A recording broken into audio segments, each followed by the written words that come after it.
Michael Cauble from WBRZ has been out at LSU camp each and every day. He'll join us at 1:30. The Saints have made an addition to their linebacking core. LSU Hoops finishes up in the Bahamas. We'll briefly talk about that. Of course, we're going to meet the freshman in the second hour. And at 2:30, I watched the Johnny Manziel documentary last night. There will be spoilers. There will be conversation. Not going to hold anything back there. If you haven't seen it and want to see it and don't want to hear anything about it, 2:30, probably not going to be the time for you on this show, but we are going to talk about that at the bottom of hour number 2. We're going to start with Saints and Chiefs, though. The Saints will be in the the Caesars Superdome coming up on Sunday, noon Central kick, NFL Network. Was checking out some of the videos on Twitter from Fletcher Mackel, some of the New Orleans media at the renovations to the Superdome, which looked really cool. Apparently, they've taken out all those ramps that you used to walk up to get to the loge or to the terrace levels. And they've put in some more expansive club levels, some huge bars that are a little bit more accessible. I've never complained, really, about my viewing experiences in Superdome. I've sat in the press box all the way up the top, which wasn't great, but I've sat in the terrace level, sat there for 2 national championship games, and was fine with it. I've sat in the club level. That's fantastic. I've sat down low. I like the Superdome, but some people kind of complain about it. Well, we'll see. They've pumped a lot of money into that building, and this will be a lot of Saints fans' first time to go in there and check it out. And when they do, they're going to get to see some starters on Sunday. Demario Davis isn't going to play. Rashid Shaheed's not going to play. And most of the guys who will be out there in game 1 are not going to see a ton of time. But as I go through kind of the top 4 things that I'm going to be looking for in this game that the Saints play on Sunday, the first one's going to be the starters. I'm more interested in watching Derek Carr operate the offense for 2 series than I am the guy that's trying to make the practice squad. I love you if that's your deal, and I'm kind of like that with LSU baseball and looking at kind of what's going to work and who's going to settle into what role in the middle relief. I don't grind that as hard with Saints preseason games.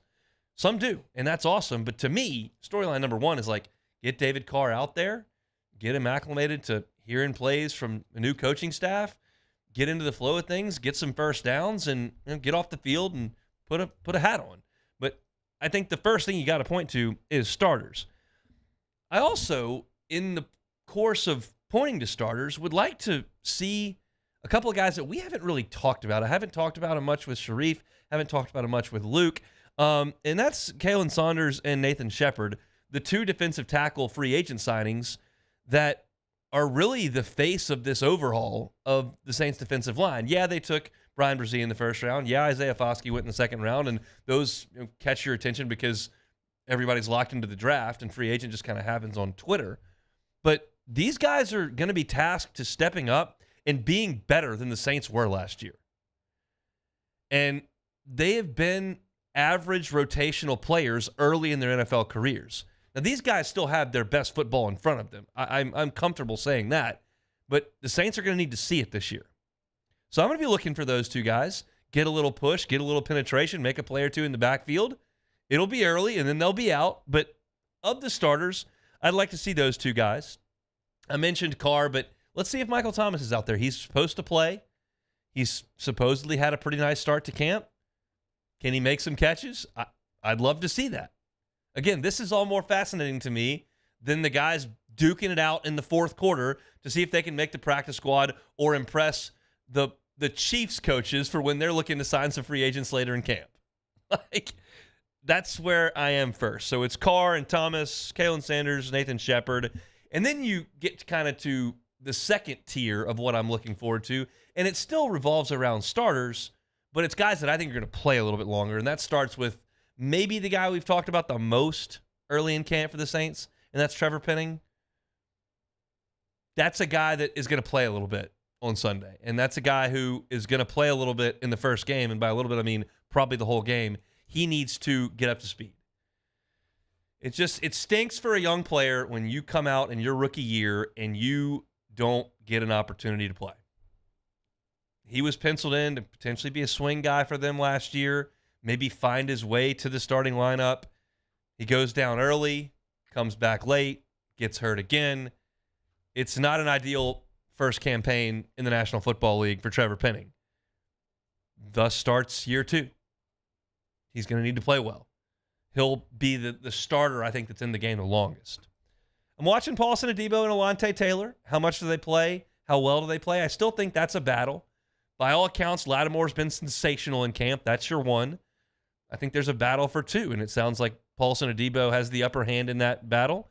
I kind of like Alontae Taylor's upside. Maybe I'm just favoring the SEC there, but I like his upside. I think those two guys are going to be out there and playing a little bit, so excited to see what they can do.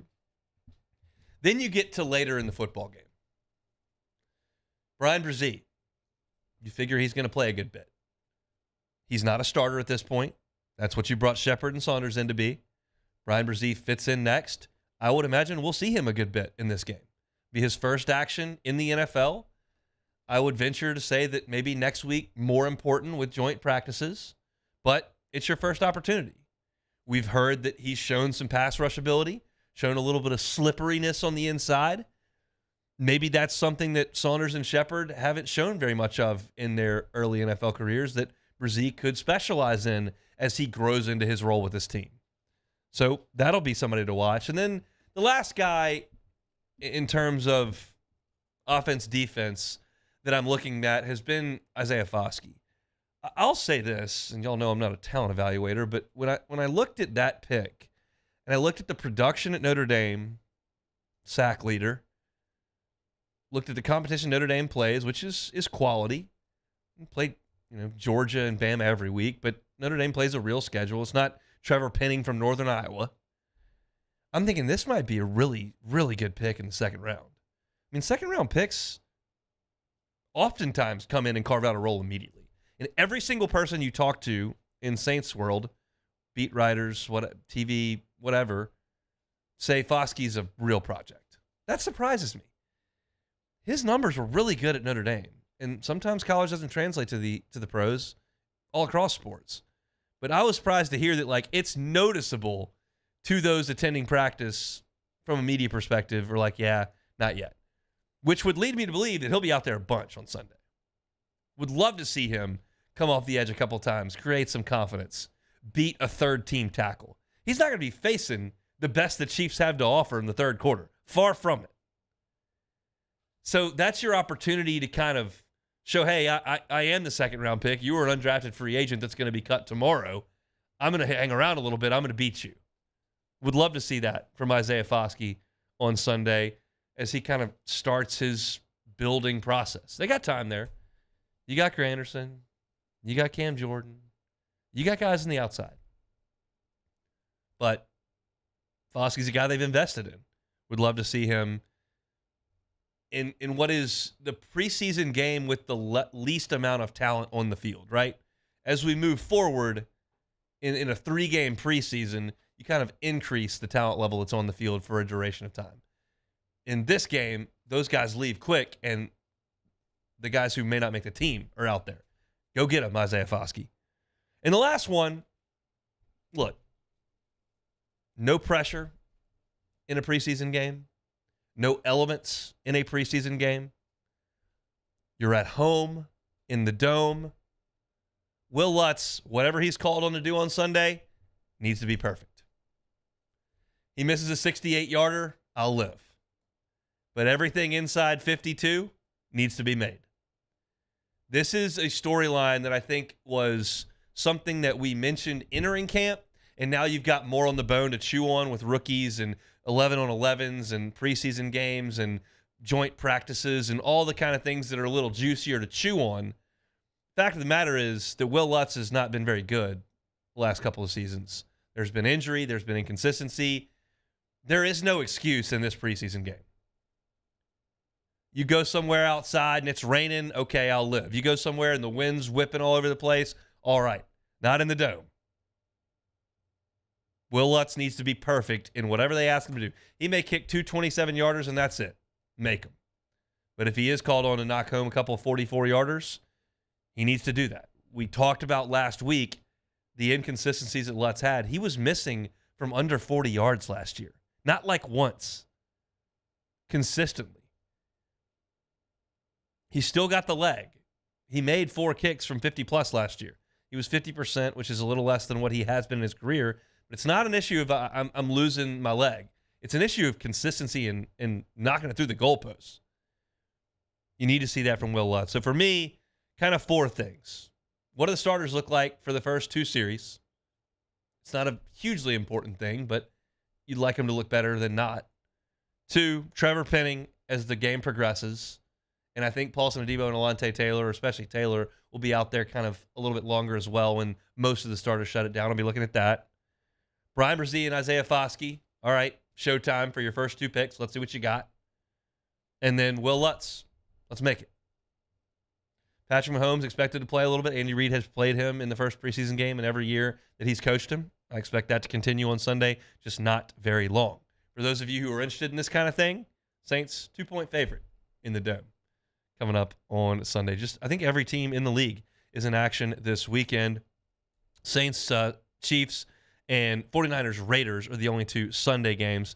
But yeah, a lot of action tonight. Packers Bengals, Giants Lions, Falcons Dolphins, Steelers Broncos, Commanders Browns, and Broncos Cardinals all in action this evening if you're wanting to dive into a little bit of NFL football this weekend. When we come back, Mike Denbrock met with the media yesterday, LSU's second-year offensive coordinator. Had some interesting things to say. We'll dive into it.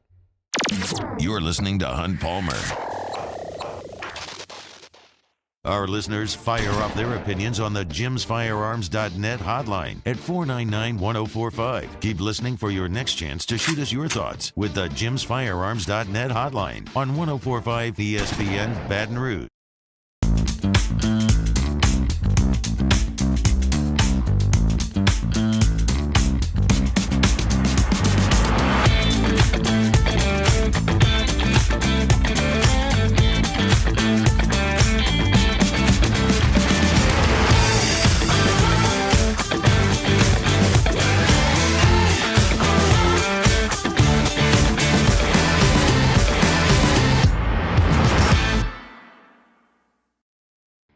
Bayou Ford has $8,000 off MSRP, plus 1.9% financing on new 23 Ford F-150 XLT trucks, along with Bayou Ford's 1 million mile warranty. The crew at Bayou Ford is going to do right by you.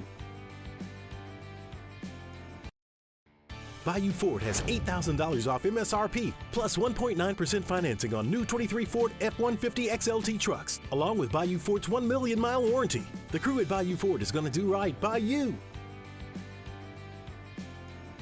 Gulf Coast Office Products is a nationally recognized Savin office equipment dealer based right here in Louisiana. Over 100 employees strong, Gulf Coast has the boots on the ground to support all vertical markets from education, engineering, legal, and finance. With the latest in office technology, from desktop to production segment units, Gulf Coast and Savin have the perfect fit for you.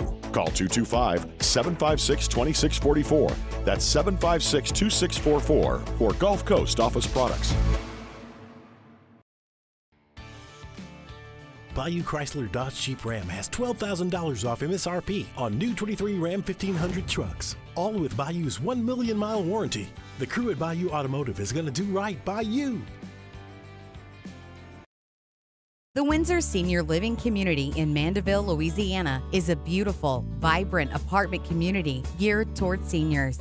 They are nestled right in the heart of Mandeville, where seniors live a more carefree lifestyle in spacious apartments with the peace of mind that comes from having a little extra help. Call the Windsor at 985-624-8040 to schedule a lunch and tour. Come see how the Windsor can be your passport to peace of mind.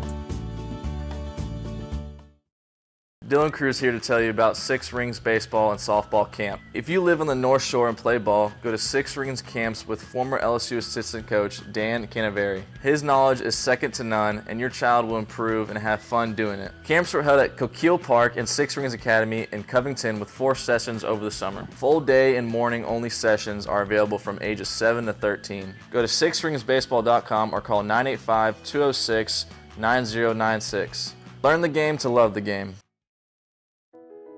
I've been doing business with Luba for 25 years. They're dependable, trustworthy. It's just the attention to detail with our clients. Our folks have years and years of experience. They're highly trained professionals, but many companies have that asset. What I'd like to think makes Luba a bit different is that we use those talents in a way that truly is dedicated to serving the needs of the folks who depend on us. There it is, the extra mile, on the border of expected and extraordinary for those willing to go further, like vans customized for work or play, with safety and tech to keep you connected. Supported by a 5-star sales, service, and finance team, and backed by the 1-star you know. So go the extra mile. It's never crowded, because so few have what it takes to go there. Mercedes-Benz Vans.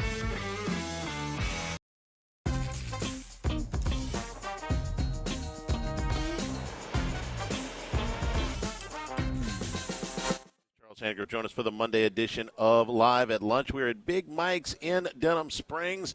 NFL preseason weekend plus LSU and the Saints back in camp. Live at Lunch, 11 a.m. weekdays, 104.5 ESPN Baton Rouge.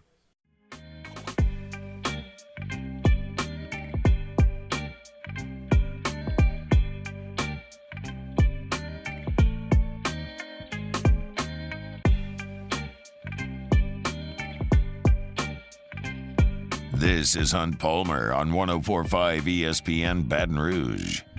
Friday show is brought to you by Corks, Cajun fried fish and shrimp. Tell you about Corks each and every Friday. If you're looking for a late lunch or dinner option tonight, get on by Corks Government between Foster and Jefferson. But I also want to tell you about their catering ability. I think a lot of you know that Kuyon's across the river in Port Allen does a ton of catering. Well, that's the Medinka boys who have brought Corks here to Baton Rouge, and their experience in catering has allowed them to kind of create a real system over there at Corks as well. We know we've got tailgating coming up, birthday parties. Maybe it's just lunch for the office. They can do it over at Corks. They've got a great deal on their party pack. Comes with 20 pieces of Cajun fried fish, 20 jumbo Gulf shrimp, a quart of crawfish etouffee with white rice. Comes with a quart of coleslaw, a pan of crispy fries, 20 hush puppies, 15 honey butter rolls. Fantastic. Again, just for the office, maybe the tailgate, maybe it's for a birthday party. Maybe you just have a family as big as the Hesters and you need a lot of food. Corks, they can help you out. They bring you our Friday shows. Mike Denbrock met with the media yesterday, and a couple of things he said I found really insightful talking about this LSU offense entering year 2. And we know that when Brian Kelly and Mike Denbrock got here, that tight end was basically barren. You had lost Eric Gilbert. He had moved on, and you kind of lost some guys in the mix that you were looking for in recruiting. And you kind of looked up, and you had Mason Taylor, and you kind of felt like that was basically it. And they've kind of overhauled that by design. And Mike Denbrock talked about how having a quality tight end creates things for the offense. I think it adds to our versatility as an offensive unit. We can be in 4 wide receivers and put a lot of speed on the field. We can be in 11 personnel with 3 good speed receivers and a tight end who can attach and be physical or get out in space and run routes. We can put 2 tight ends on the field and spread you out if you want to play big, heavy personnel, or tighten you up if you want to play smaller players, and have that type of versatility that we didn't have a year ago to do some more of those things that we'd like to do. And they've addressed it. Obviously, Mason Taylor had a great year, but they went and brought in 3 in this class, Jackson McGowan, and they brought in, obviously, Maurian Pimpton and Mac Markway. And it's young. It's still a very young group, but Mason Taylor proved you can do it as a freshman. You got to be physical, and you can't be scared. But these guys figure to be that. And so Denbrock spoke to his excitement level on this tight end group as a whole. There's some blessings aplenty in that room. We got to figure out who fits best and where, and how to really utilize those guys the best way. But it's exciting, and it's been a little bit of a journey kind of getting that room where we thought it could really contribute to the way that I believe it will this season. When you start talking about freshmen who are going to contribute, you automatically go to, oh, well, look, Lance Hurd, he's going to be in there playing. Well, Deshaun Womack, he's 5-star, he's got to be in there. Well, those position groups are pretty full. Like, Deshaun Womack's got a lot of older players to go through. Ovi Hufo has been in college for 5 years. Braden Swinson has played in the Pac-12 for 2 years. Like, Savion Jones is entering his 3rd season. These guys are older players. I'm not telling you Deshaun Womack's not going to play at all, but there are old guys there. You look at Zalance Hurd. Well, they've got returning tackles. They've got returning guards. he very well may find his way into the lineup down the line, but it's a traffic jam. At tight end, it's not. Mason Taylor did a good job last year, and they'll lean on him a lot. I expect to see some of these freshmen in there. That's just the reality of it. They're big. They've got physical gifts, and I think that the staff will find a way to put them in positions to be successful. Again, you don't have to be the focal point of the offense at tight end. They got Malik Neighbors out there. They got Brian Thomas out there. They got Kyron Lacey, Josh Williams, John Emery, Noah Kane, Gibbs, Daniels. Like, they got a lot of dudes who are going to be asked to do a lot. At tight end, they may just put you in a position to do something good. They're not going to put Kamorian Pimpton in there to block an all-SEC pass rusher if he's not ready to do it. But if it's time to get in the red zone and throw a jump ball like I talked about yesterday, well, go get it. Maybe Mac Workway is ready to get in there and help Emory Jones on the right side be physical and downhill and short yardage. Jackson McGowan's got really good speed. He runs routes really well. He does a lot of the same things that Mason Taylor does. So that's an exciting piece to this puzzle in the tight end room. This was maybe the quote of the day, I thought, from Mike Denbrock, and it spoke to what they did in year one and how they can get better in year two. And he's talking about creating explosive plays.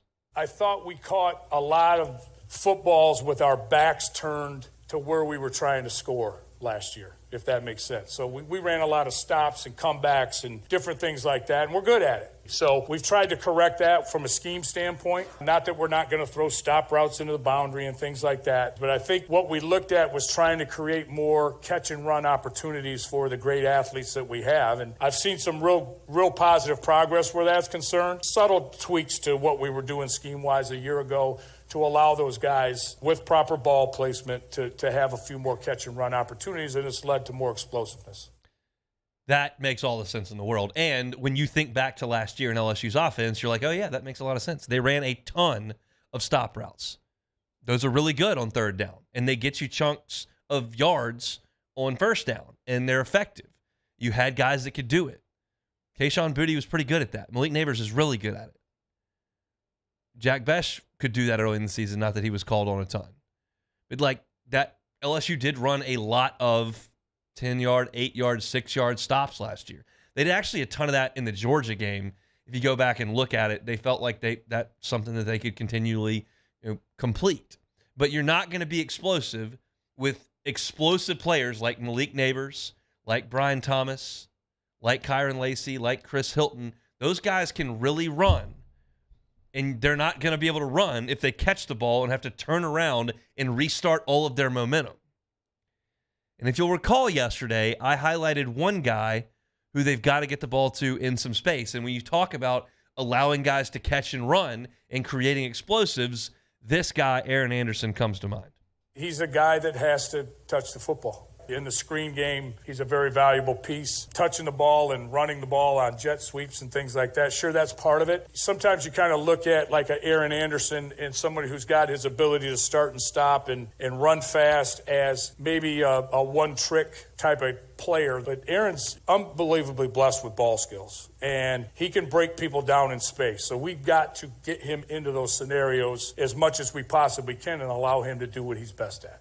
When you talk about catch and run, it doesn't have to be a 35-yard seam route. It doesn't have to be a post that's a deep ball up in the air. You can catch the football with your face mask pointed towards the end zone on a slip screen. That's as easy as a pass as there is to complete. Bubble screen, too. And if you look at LSU football's Instagram account with some of the stuff that they did last week, there's a video of Aaron Anderson catching a slip screen. And that's the kind of stuff that they've got to do to create yards after the catch. Once again, this is the same conversation we had in August last year, and it still rings true. I believe LSU's wide receiver room is more talented than the running back room. I believe LSU has more explosive playmakers in the wide receiver room than it does the running back room. Okay, well, you got to get those guys the ball to create the explosives. They're the ones that are going to do it. And you already know Malik Neighbors, but it's evident now, and I talked about it yesterday extensively, that Aaron Anderson's coming. And he was elite at Carr. He commits to LSU for 10 months and then decommits, heads to Alabama, and then he got hurt there and comes back home.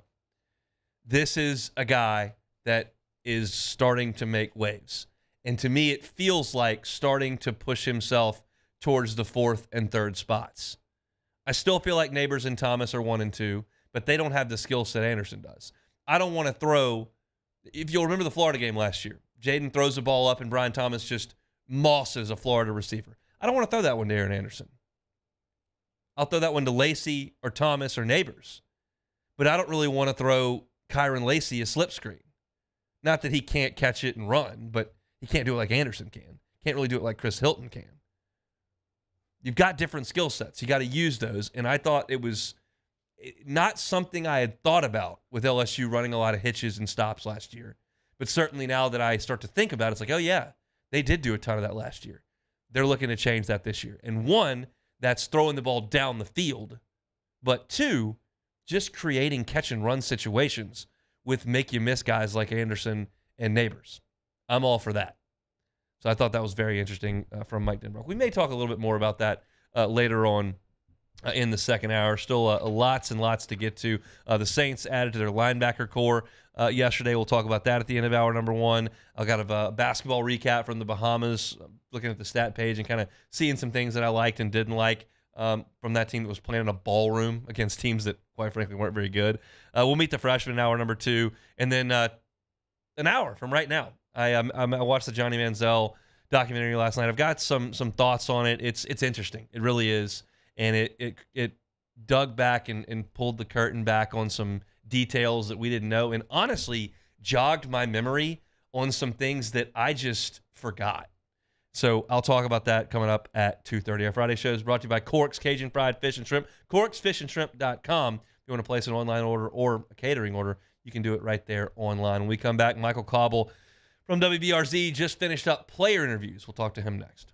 Hunt Palmer on 104.5 ESPN Baton Rouge. Cancer affects everybody, and Ochsner and MD Anderson are working to make sure that's not the case at a certain point. Ochsner Health and MD Anderson Cancer Center have partnered to create Ochsner MD Anderson Cancer Center. That collaboration's going to provide patients in the region with access to cancer treatments that are among the most advanced in our nation. Ochsner is the first and only provider in Louisiana with a fully integrated cancer program that's based on MD Anderson's practice standards and treatment plans. Ochsner MD Anderson Cancer Center is going to offer groundbreaking research and innovative therapies, and they're going to offer access to select clinical trials to available eligible patients. 7 locations between New Orleans, St. Tammany, and Baton Rouge. 7 locations are going to be offering expert care to cancer patients here in South Louisiana. Ochsner and MD Anderson are also working together to certify additional sites in the future, which is fantastic news for all of us. If you'd like more information on this groundbreaking stuff, head to Ochsner.org to read more about Ochsner MD Anderson Cancer Center at Ochsner.org. In times of need, get a full list of phone numbers, websites, and other important emergency information on the Demco Stormwatch page at 1045ESPN.com. The world's leaders in obesity research, obesity medicine, and obesity science are right here. We're doing something that no one's ever done, or trying to answer a question that no one's ever asked before. Pennington is a real jewel when it comes to research. We are finding the solutions to the world's worst chronic disease, which is obesity. Louisiana needs Pennington Biomedical. Gulf Coast Office Products is a nationally recognized Savin office equipment dealer based right here in Louisiana. Over 100 employees strong, Gulf Coast has the boots on the ground to support all vertical markets, from education, engineering, legal, and finance. With the latest in office technology, from desktop to production segment units, Gulf Coast and Savin have the perfect fit for you. Call 225-756-2644. That's 756-2644 for Gulf Coast Office Products.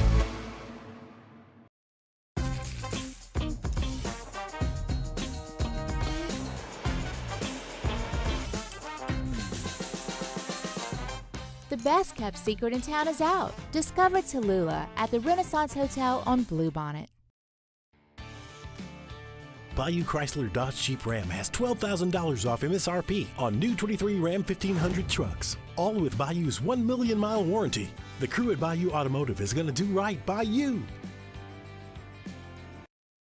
Gulf Coast Bank and Trust is giving our customers the power to bank anywhere, anytime during this challenging event. And we're right there with you. Our mobile banking app is a smart way to manage your money and time. Gulf Coast Bank and Trust, the bank that cares about you. Hey, what's up, y'all? It's that time again. It's heating up. Your boat's getting ready to come out and spend all summer on the water. It's time to take your boat to the next level with front-to-back boat service, where if you want an incredible custom speaker install, it's going to blow people away in the water, that's there for you. You want an HD sonar where you can see the fish under the water before you cast, beat all your friends, that's there for you at front-to-back boat service. So don't put it off. We got the parts in right now. Get them now before they go back on back order. Front-to-back boat service. When is a taco more than just a taco? When it's Government Taco. Voted best tacos 3 years in a row by 225 Magazine, Government Taco puts the most delicious spin on tacos the capital area has ever seen. With creative combinations like the Magna Carrot, the Filibuster, or the Steak of the Union. Plus perfect tortilla chips paired with the best salsa and queso you've ever had. And happy hour every day from 3 to 6 p.m. and all day on Thursday. Government Taco, 5621 Government Street. Dylan Cruz here to tell you about Six Rings Baseball and Softball Camp. If you live on the North Shore and play ball, go to Six Rings Camps with former LSU assistant coach Dan.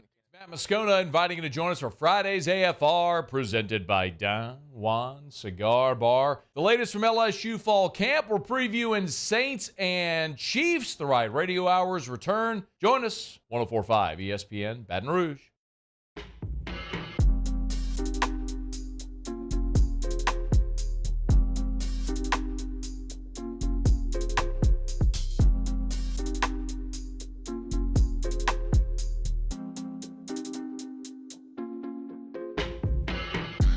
You're listening to Hunt Palmer on 104.5 ESPN Baton Rouge. Looking at the Bayou Ford chat, our guy Nelson Green says Corks is good, quick, and reasonably priced. He used to go to another place to get a carry-out catfish and shrimp, but they went way up on their prices. Won't be doing that anymore. That's right, Nelson Green. Brian Burgess in the Bayou Ford chat says they usually get Corks a couple times a month, as you should. It's fantastic. They bring you our Friday shows here on the Hunt Palmer Show. Let's head off to the Jim's Firearms Hotline. Michael Cauble, WBRZ Channel 2, thinks he texted me the players that he interviewed today. He did not, so now I'll have to ask him on the air. Michael, what players did you interview today? Wait, hold on. I'm sending it. Oh, great. So you didn't send it. Who did I actually send it to then, I wonder? Okay. It's going to be non-pertinent information to them. Yeah, to somebody. All right, we talked to Sage Ryan, Omar Spade, Noah Kane, and Charles Turner. All right, I love to hear that. I can work a little with bit that. of everything. Yeah, first of all, how are you today, Michael? I'm doing great. I made the mistake of coming to Superior for lunch on graduation day. So that is where I'm at right now. Hey, look, Cork's right down the street. You can zip over there and be out in 2 seconds. Highland Road Superior. Okay, never mind then. All right, I'm interested. Noah Kane. They've got 8 scholarship running backs. Does he care about that? No, he said it was good. He said obviously, next man up mentality is always there for any football team, and they all understand that. But he liked the makeup of the room. He talked about some of the veteran leadership that the younger guys are forcing them to display. Obviously, when you have young guys there, they ask a lot of questions. They need to know a lot of things. And so he said that basically it's keeping the veterans on their toes in that, they have to think about things the way they would answer and what they should do, those kinds of things, and set the right example. So I think, at least in that regard, he views it as a positive.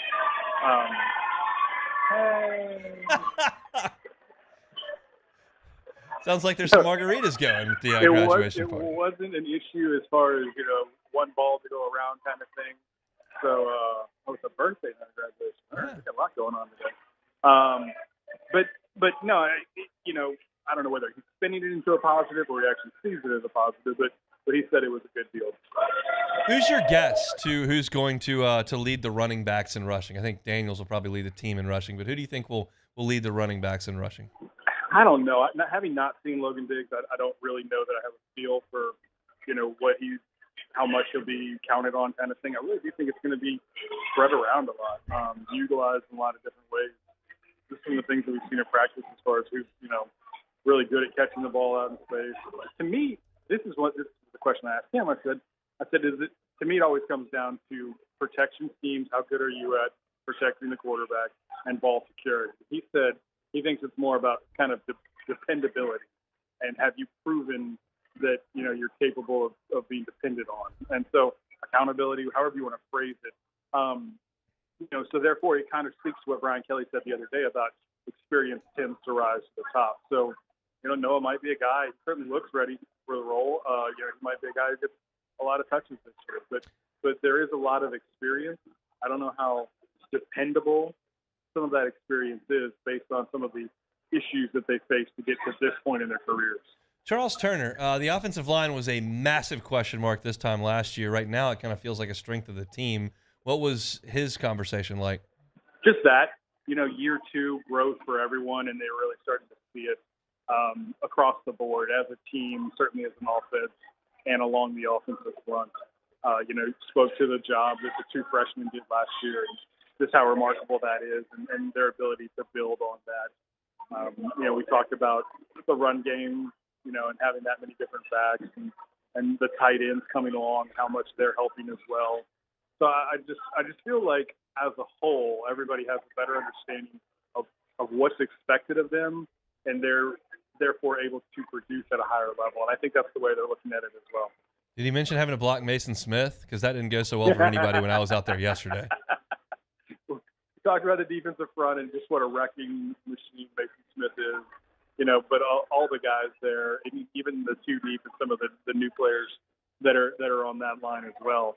So again, I get the feeling like it's a good blend. Whereas last year, I don't know how many times we said they were putting it together, but I felt like I was back with the women's basketball team, piecing it together all over again. But just how that was last year versus the comfort level and a familiarity that surrounds the team this year.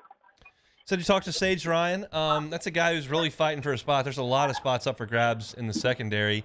He's now entering his third year here as a former five-star. What was his message? Yeah, we talked to him about the defense getting cooked early on, and he admitted it. He's like, yeah, it's a lot of new people, and we're still figuring it out. It did get better. I don't know if you were at yesterday's practice. I thought the defense played much better, and kind of held their own to some regards, and won some of those battles. So I think that's kind of what you're seeing is it's that work in progress. They have a lot of confidence in the people, and he was pretty honest. Like, you and I were out there. Deuce Chestnut was with a trainer almost as much as he was on the field, in those first couple of practices. The acclimation period for him and some of the other Tigers was serious. And I think, they're getting that under their belt, which is letting them play a little bit faster, freer. I think you're seeing some of that with the defense. It feels a little odd, but I think it is the case, at least for me. I haven't talked about the quarterbacks really at all through 2 weeks. I don't know how much y'all have done over on Channel 2. I don't know how much you've watched them, but is it boring at quarterback right now because they feel like they're pretty good? No, I've absolutely made it a point to not take that for granted. So I've asked every person about Jaden and his growth. Obviously at practice you can hear Joe Sloan, really keeping everyone on task. So I think there's some things that you can get out of it. What I do gather from it is Jaden is very comfortable, very poised, understands not only his position but is also helping others around him. Nussmeier still is very much working through it, to some degree, and I don't know how much of that is because of where he's relegated or delegated snaps. But I feel like it's exactly where it needs to be. You've got a guy with that handle on the position and another guy who's learning to do that. And there's no pressure or rush to get the other one to the field. It's kind of like it's exactly how you want it to be set up, where you got a guy that, is going to be the guy, and then you got a guy who's going to be the guy after. Chatting with Michael Cauble, WBRZ, Channel 2, reporting live from Superior Grill on Highland Road. Right by the tortilla station. Mike Denbrock talked yesterday, and we just went through some of the sound in our last segment, just kind of running through some things. Anything stand out to you in talking to the Tiger offensive coordinator? Yeah, I heard what you played. I thought again, kind of that comfort level, right, that he spoke of. The explosives question was interesting in that he was honest about it, but you can kind of see that. You can see why those plays work. It's maybe a different skill set at receiver now, different quarterback trying to get them the ball. How many times have we talked about this? But But Brian Kelly, asking Jaden Daniel to put the ball down the field and put it at risk, that just doesn't happen that often. So it was an interesting off season, right? And I expect them all to be taking the strides forward, which makes them a national championship contending team. They're not going to sneak up on anybody. They even said that Kelly told them that. But that doesn't mean they still can't be there at the end of the year. If they really do continue to make the progress that we're expecting, they're talking about, and some of which that we're seeing. Yeah, I guess that's the question. Like, there's 19's the unreachable star in terms of offensive production, but you kind of couple 19 with 2013 with Mettenberger and Jarvis and Odell and Jeremy Hill and what they were able to do offensively without a very good defense. Do you think this offense has a chance to be in that kind of conversation in terms of productivity? Absolutely. I mean, the run game, look, when you look at this offense, the only thing that's missing is a star back, right? I mean, you've got star talent at receiver. You have an absolute superstar at Mason Taylor. You've got a couple of freshmen I think that can help at the tight end position. The offensive line almost returns intact. And you have a quarterback who was a difference maker last year and has a chance to improve his game, So, yeah, absolutely. I'm expecting big things from this offense. And I don't know that not having a star back, a running back, is a detriment because you have so many different guys that you can roll out there. So they have the makings of it. I think they have the coaching, to get them there. It's got to get out there and do it. And that's easier said than done, sure. But again, I think this team understands, like they know that going in, that they have a huge upside as far as potential goes, and they want to live up to it. What y'all got coming up this weekend on Channel 2? Matt House is talking tomorrow, so we'll be bringing that to you as well. Denbrock was great. The players today were good. It's really, Hunt, it's you only get 3.5 minutes, so you got to try to pick your piece, that you want to run with, because there's a lot there. But we'll be doling it out throughout the course of the next couple of weeks and gearing up for all the preseason stuff that we'll be doing once kickoff gets here closer. Awesome. I'll see you out there tomorrow morning, and I will not be wearing long pants. I'll be in shorts tomorrow, which is exciting news. Hopefully I won't smell like fajita. Double win. Get some chips and queso and some fajitas, maybe a margarita or two, and then we'll see a real sportscast at 6 o'clock. There you go. Yeah. All right, Cobble. Thanks, man. Later, bud. That's Michael Cobble, WBRZ Channel 2 from Superior on Highland Road. We'd prefer it if you went over to Cork's Cajun Fried Fish and Shrimp. They bring you our Friday shows here on the Hunt Palmer Show. Curious, I'm excited to kind of talk a little bit about LSU's basketball trip down to the Bahamas because there was a little bit of a different feel statistically to what they were doing over the weekend, over this week. So that was cool. When we come back after this timeout, we're going to talk to you about an addition that the Saints made to their linebacking core that I think is a quality add. We'll talk about that next in the Hunt Palmer Show. Hunt Palmer on 104.5 ESPN Baton Rouge. One Bath and Closets, onebathandclosets.com is the website. Go to the website. You can see all the testimonials. You can request a free consultation. You can see pictures of their great work. David Duvall and his team have been in this business for 30 years, redesigning and remodeling bathrooms and closets. 10% off if you do a combo, the bathroom and the closet in your home. 10% off. Maybe it's not a good time for move. You're locked into a great interest rate. You don't want to move, but hey, we could use something different. David Duvall and his team can do it, and you won't know what they can do for you until you bring him in with that free consultation. It doesn't cost anything. They can do a full-scale renovation of bathrooms and closets. They're licensed contractors. It'll be the only phone call that you make. He'll handle it from the start to the finish. Or you can do something simple, like a tub-to-shower conversion in your bathroom. Take out that old tub, put in a glass walk-in shower. Looks great, functions better for you. They can do it for you at One Bath and Closets. And I can promise you this, at One Bath and Closets, they're not going to leave having cut some corners, gotten to the next job, taking your check. They're going to do it right the first time and leave the competition behind. There is a commitment to excellence and quality at One Bath and Closets. Check out that website, onebathandclosets.com. Our listeners fire off their opinions on the jimsfirearms.net hotline at 499-1045. Keep listening for your next chance to shoot us your thoughts with the jimsfirearms.net hotline on 104.5 ESPN Baton Rouge. There it is, the extra mile, on the border of expected and extraordinary for those willing to go further, like vans customized for work or play, with safety and tech to keep you connected. Supported by a 5-star sales, service, and finance team. And backed by the 1-star you know. So go the extra mile. It's never crowded. because so few have what it takes to go there. Mercedes-Benz Vans. Make this summer your backyard party year with Chris's Specialty Foods. Wings, burgers, brisket, steak, and boudin, plus great Cajun side dishes. We do all the prep, and you enjoy laughing with friends and family. Chris's Specialty Foods, Millerville, New Orleans, Prairieville, and Frisco. Everybody loves Chris's authentic Cajun meat.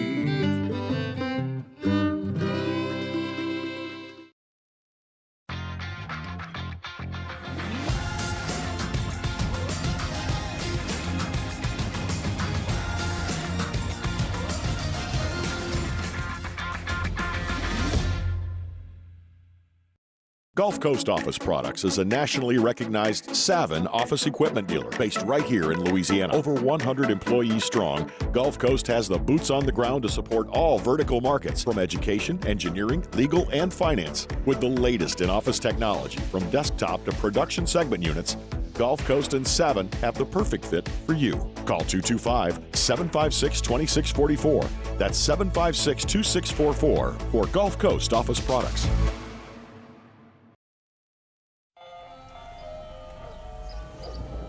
Hey there, little buddy. What's the matter?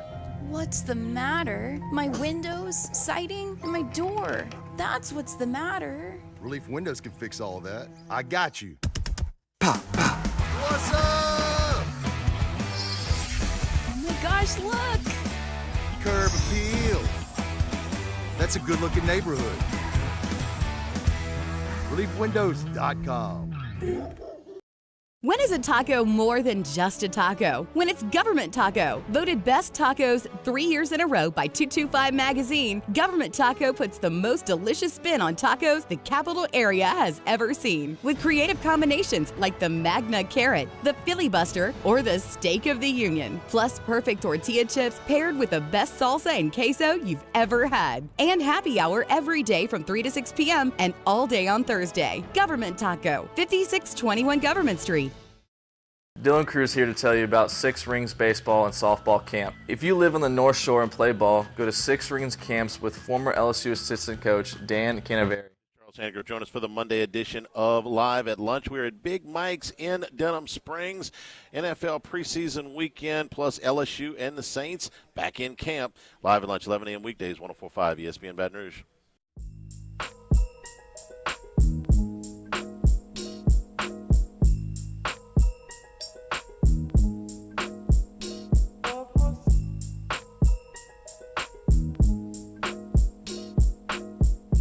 This is Hunt Palmer on 104.5 ESPN Baton Rouge. So the buzz earlier this week that we talked about and kind of assumed it was true because everyone was reporting it was that Anthony Barr and Kareem Hunt were going to sign with the New Orleans Saints. We did a whole segment on it. I liked both additions. You were adding them as veterans for depth. You weren't adding them as starters or bell cows or workhorses or faces of your franchise. You're just asking them to come in and be a pro. Fill a role for cheap. And if it doesn't happen, you got him. Well, everyone reported it was true, and then it didn't happen. They both moved on and went to other visits. Anthony Barr in Indy and Kareem Hunt looking around. So obviously that doesn't look like it's going to happen. So the Saints didn't just sit back and say, well, we'll see. Hopefully Anthony Barr comes back. We know he flew to Indianapolis, probably went to St. Elmo's, Shrimp Cocktail, maybe saw the track for the Indy 500. Maybe drove over to Butler to Hinkle and saw the place where Hoosiers was shot, and hopefully he comes back to New Orleans. They didn't do that. Proactive, like we got to fill a linebacker spot. You know you've got DeMario Davis. You know you've got Pete Werner. Zach Bond's there. You lost Andrew Dowell to IR. Got Anthony Orji there. DeMarco Jackson, Ryan Connolly. But you need something a little more proven behind Davis and Werner and to an extent Bond. So they went out and they got Jalen Smith. Now, Jalen Smith is kind of known for a couple different things. One, he was a great player for Dallas. In 2017, his first year in the league at 22 years old, he finished 4th for Comeback Player of the Year. He had a really nice season. And then the next 3 years, he had over 120 tackles for the Cowboys, playing linebacker. He was excellent. So that's one thing he's known for. The other is he's kind of the poster child for like, hey, maybe don't play in these bowl games, first-round picks. Because he was looked at as a top 10 pick, and he plays in the bowl game for Notre Dame, tears his knee up real bad, and it wasn't like a simple ACL, like just fix this here. Like he had some significant issues, but he overcame them. And again, had a great start to his NFL career, made the Pro Bowl in 2019 as the middle linebacker for the Cowboys. But after his year 25 season, he plays a couple games with the Cowboys, ends up in Green Bay, then for the Giants. He plays for 3 teams in a single season. But last year, the Giants said, okay, you finished the last 4 games with us. We'll keep you on for 2022. And Jaylen Brown went out there, and he played in 13 games, made 11 starts, and he made 88 tackles. That's a lot of tackles in 13 games. So while he's not what he was in 2018, he's still a pro who's 28 years old who can do exactly what I'm telling you about Anthony Barr and Kareem Hunt. He can give you 85% of what he once was, 90% of what he once was, and knows how to handle himself. It's not some undrafted rookie you're taking a flyer on from Temple. It's not a guy who made the Pro Bowl 13 years ago and he's 37 years old and coming off knee surgery. Like, this is a guy who had a nice year last year for the Giants. So, again, I'm not asking you to take over for Demario Davis. I'm not asking you to take over Pete Werner. I'm telling you that Demario Davis is getting up in age. I'm telling you that Pete Werner has been hurt, and you need other guys at linebacker. I think this is just fine. It's a depth piece. It's a pro. It's a vet. Not going to have to worry about culture issues. I think it's a very, very good ad for the New Orleans Saints at linebacker, where they're still a little bit thin. They don't need guys getting hurt at linebacker. And you won't see Demario Davis tonight, and you won't see Jalen Smith tonight. He's not going to play, just signed on yesterday. But this one we can confirm. He's actually there in New Orleans. He'll be there tomorrow. This is not one of those everybody's reporting it and then they hop a flight to the next team down the line. Jalen Smith is going to be with the Saints. And so they're still looking, I'm assuming, for help at the running back spot, and that would be really good.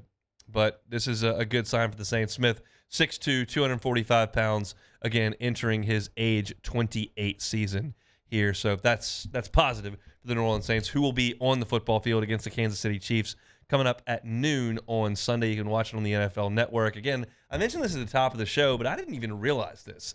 I kind of plug out sometimes of the sports that aren't going on, which isn't a great thing, but this isn't necessarily sports, but it's the Dome. Huge renovation of the Dome I didn't even know anything about. I drive by it a reasonable amount. I go down to New Orleans a little bit, got friends down there and family down there. Huge renovation that the media was able to take a look at yesterday, and I think those who go to the Dome on Sunday will be will like what they see based on the videos I've seen. They took out all those ramps that go up to the top level, and they put in some club areas, some bar areas, just some open area things. That's the new age of stadium experiences, just open air terraces and concourses. And so that's what you're going to look at the Dome on Sunday. If you don't care about any of the football, check out the new Dome. Should be a pretty good place to watch a game. I hope to get down and watch the Saints a couple times this year. That'll do it for hour number 1. Friday show is brought to you by Cork's Cajun Fried Fish and Shrimp. Get on by there for a late lunch or dinner this evening. They're on Government between Foster and Jefferson. Delicious, delicious, clean, crispy catfish, jumbo Gulf shrimp, crispy shoestring fries. Got your honey butter rolls. They've got your hush puppies. They got a lot of sauces for you as well. Their Cork sauce is my personal favorite, but they've got your tartar sauce. They've got your cocktail sauce. They'll give you some ketchup as well if that's your jam. They'll give you some remoulade. They've got ranch as well. So Cork's, great spot. And as I mentioned at the top of the show, great for catering, whether it's a tailgate that's coming up, birthday party coming up, or you're just ordering for the office. Cork's can handle your large orders. The big haul, great deal over there at Cork's. And if you want to eat on the little lighter side, they got salads over there at Cork's. It is fantastic stuff. Appreciate the Medenka brothers and everybody over at Cork's for sponsoring our Friday shows. Missed any of the hour number 1, you can catch it on demand, 1045ESPN.com's on demand tab, Apple Podcasts, Spotify, Google, or of course on YouTube, where a bunch of y'all are hanging out in the Bayou Ford chat. When we come back in hour number 2, we'll meet the freshman at 2:15. My recap of the Johnny Manziel documentary that I watched last night, but we will start with a trip down to the Bahamas, not literally, kind of figuratively, but literally for the LSU basketball team. How'd it look? I'll tell you what the box score tells me. That's coming up next.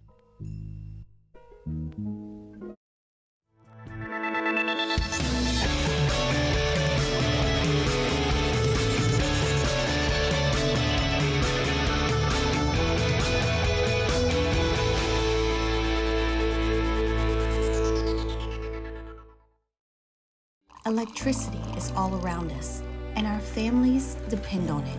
Every day is sparked by the power of a cold drink or a warm meal, a movie night, and a comforting light at the end of a dark hallway. From sunrise to sunset, playtime to bedtime, our team is ready to take care of your electrical needs. Even in the case of an after-hours emergency, the light in your life shines brighter with Mr. Electric. The importance of doing this Fortified program and offering it to people down here is, number one, the only real chance you're going to get to do this is when you put on a new roof or build new. And through companies like HUDCO, who's kind of leading the way in this thing, it's going to offer the customers a huge advantage in the insurance market and the price of their insurance. You know, we're not looking to make a fortune off fortifying. We're trying to give you a better product than our competitor at the moment. I'm trying to do something that he can. I'm trying to give you something better. So a lot of these insurance jobs, you're getting a re-roof, you're only paying your deductible. Let's sit down and talk about the Fortified and let's see what it does to your insurance premium. You're getting a steal. Yeah. You're getting a brand new roof and a Fortified certificate for your deductible, essentially. And I think we're rocking and rolling.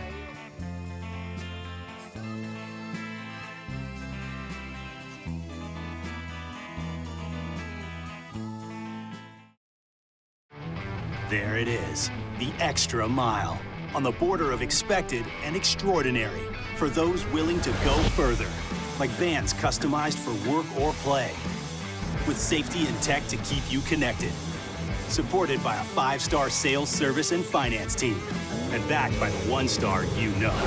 So go the extra mile. It's never crowded, because so few have what it takes to go there. Mercedes-Benz Vans. Gulf Coast Office Products is a nationally recognized Savin office equipment dealer based right here in Louisiana. Over 100 employees strong, Gulf Coast has the boots on the ground to support all vertical markets, from education, engineering, legal, and finance. With the latest in office technology, from desktop to production segment units, Gulf Coast and Savin have the perfect fit for you. Call 225-756-2644. That's 756-2644 for Gulf Coast Office Products.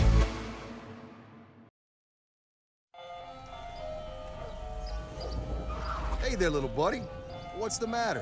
What's the matter? My windows, siding, and my door. That's what's the matter. Relief Windows can fix all of that. I got you. Pop, pop. What's up? Oh my gosh, look! Curb appeal. That's a good-looking neighborhood. ReliefWindows.com. Hey, what's up, y'all? It's that time again. It's heating up. Your boat's getting ready to come out and spend all summer on the water. It's time to take your boat to the next level with front-to-back boat service, where if you want an incredible custom speaker install, it's going to blow people away in the water, that's there for you. You want an HD sonar where you can see the fish under the water before you cast, beat all your friends, that's there for you at front-to-back boat service. So don't put it off. We got the parts in right now. Get them now before they go back on back order. Front-to-back boat service. Dylan Cruz here to tell you about Six Rings Baseball and Softball Camp. If you live on the North Shore and play ball, go to Six Rings Camps with former LSU assistant coach Dan Canaveri. His knowledge is second to none, and your child will improve and have fun doing it. Camps were held at Coquille Park and Six Rings Academy in Covington with 4 sessions over the summer. Full day and morning only sessions are available from ages 7. This is SportsCenter. I'm Doug Brown. Raiders wideout Davante Adams limped off the practice field today with what appeared to be a leg injury, but Las Vegas coach Josh McDaniels doesn't seem too concerned. Saw Davante Adams have to leave practice. Yeah. So didn't see Hunter out there or anything. Yeah, there's a bunch of guys that weren't out there, so I don't know, I was in the double digits. But no, I haven't seen anything. I don't think it was crazy serious. It was just kind of a bang-bang play. Totally clean on both sides. Josh McDaniels, and with running back Josh Jacobs still holding out, the Raiders today signed veteran Damian Williams, who spent most of last year on IR with the Falcons. The Red Sox activate lefty Chris Sale today. He'll start tonight's game against the Tigers. Sale's been out for more than 2 months with a stress reaction in his left shoulder. Jose Bautista signs a 1-day contract to retire with the Blue Jays. He'll be honored by the Jays tomorrow. Bautista hasn't played since 2018 when he spent time with the Braves, Mets, and Phillies. Officials at the Preakness are considering moving the second leg of the Triple Crown to 4 weeks after the Kentucky Derby. That would be a major format change for the races. Do you own or rent your home? Sure you do. Fortunately, Geico makes it easy to bundle your home and car insurance. It's a good thing, too, because having a home is hard work. Go to geico.com, get a quote, and see how much you could save. Geico.com. Easy.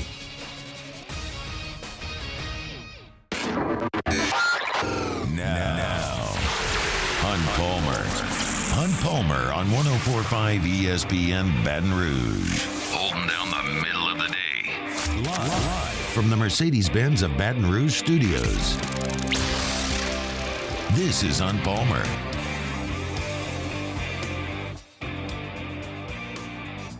Hour number 2. On this Friday, we are working towards the weekend. I hope your weekend's already started. That'd be great. Can't all be like T-Bob and Jake and start drinking beers at 9 in the morning, but you're working towards the weekend. 1 hour left here of the Hunt Palmer Show, and we're fired up for it. Meet the Freshman coming up in 15 minutes, and my review of the Johnny Manziel documentary in 30 minutes from right now. The LSU basketball team went to the Bahamas. Let me get out in front of this. The teams they played were terrible, okay?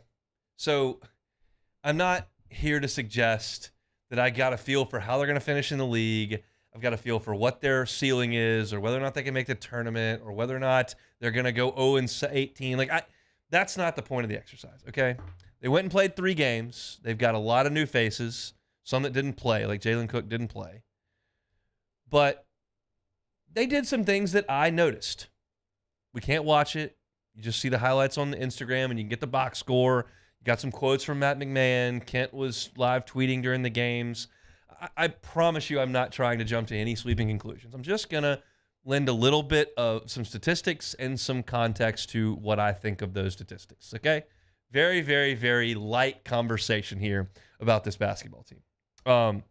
They played a team from Puerto Rico the first day, and they played a team called Raw Talent Elite, which didn't seem so elite because they keep getting beat by 50 like American college teams, but that's their team name anyway. LSU crushed them in game 2, and they played a team from Argentina in game 3. I loved the way that LSU shot the basketball in the first 2 games. They were 17 for 39 in the first 2 games from three-point range, which is a very, very respectable percentage. It wasn't as good in game 3, but 17 for 39 is 44%.